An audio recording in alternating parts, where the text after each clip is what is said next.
और आपको सीधा लेकर चलते हैं देहरादून, जहां पर सुन लेते हैं कि सीएम धामी क्या कुछ कह रहे हैं। हमारे मंत्रिमंडल में लगभग 1-2 जिलों को छोड़ दिया जाए तो सभी मुझसे ज्यादा अनुभवी, सभी ज्यादा बड़े अनुभव वाले हैं। उसके बावजूद भी जब मैं उस दायित्व पर होता हूं तो मुझे हमेशा कोई फैसला लेते समय वो मां दिखाई देती है, वो बहन दिखाई देती है, वो भाई दिखाई देता है, जो हमारे अंत में समाज के अंतिम छोर में काम करता है। अंतिम छोर में उसको कौन सी आवश्यकताएं हैं, किन साधनों की आवश्यकता है, किन योजनाओं की आवश्यकता है, उसके उनके चेहरों को देखता हूं मैं और निर्णय लेने में आसानी होती है। पूरा फीडबैक मिलता है कि आखिर क्या चल रहा है, आखिर किस प्रकार की परेशानी हो रही है।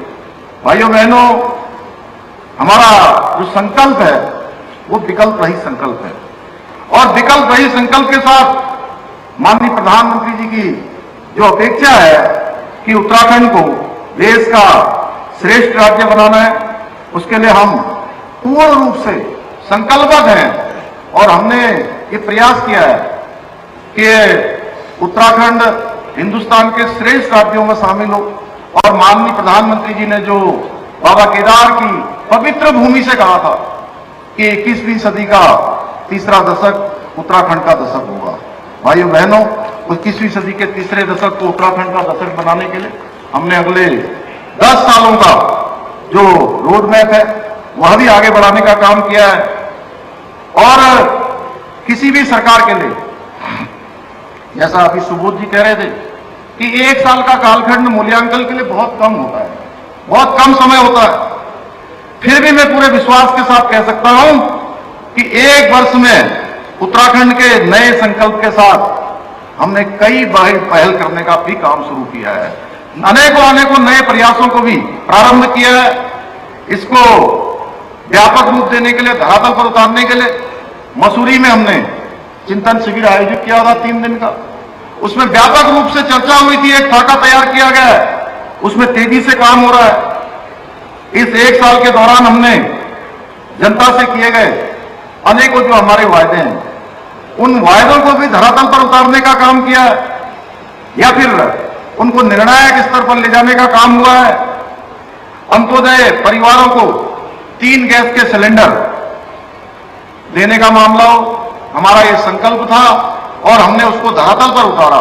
2022-23 में भी हमने उसके लिए धनराशि का प्रावधान किया था और निरंतरता से 3 सिलेंडर 1,76,000 परिवारों तक पहुंचाने का काम किया।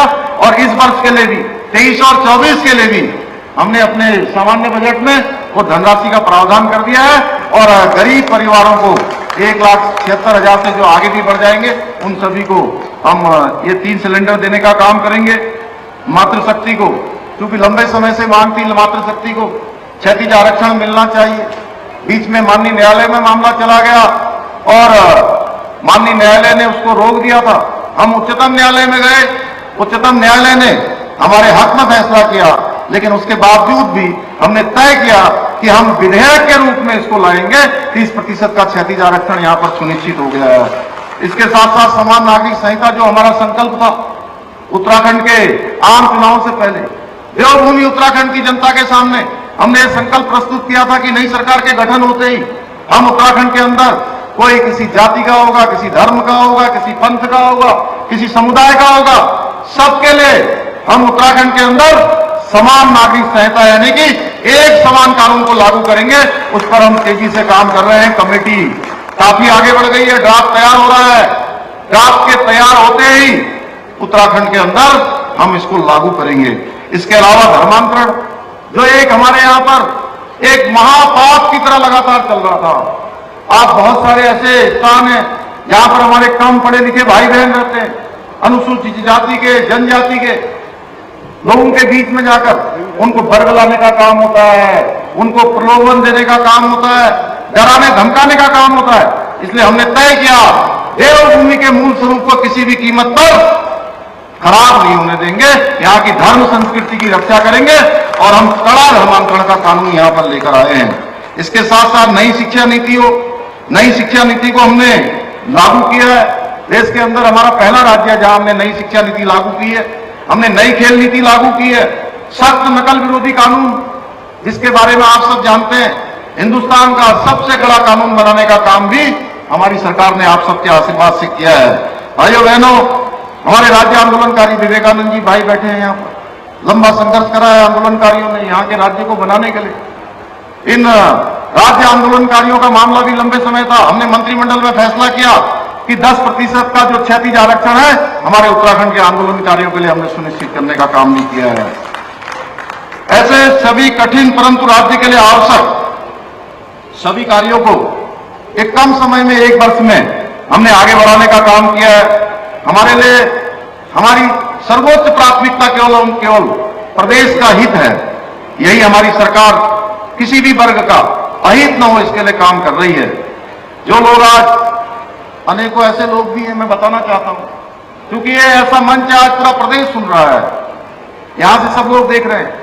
भाइयों बहनों, ऐसे बहुत सारे लोग हैं जिनकी जमीन पैरों के नीचे नहीं है, जमीन गायब हो गई है, लेकिन वो हमारे नौजवानों को, युवाओं को, छात्रों को, छात्राओं को, उनके भविष्य के साथ खिलवाड़ कर रहे हैं।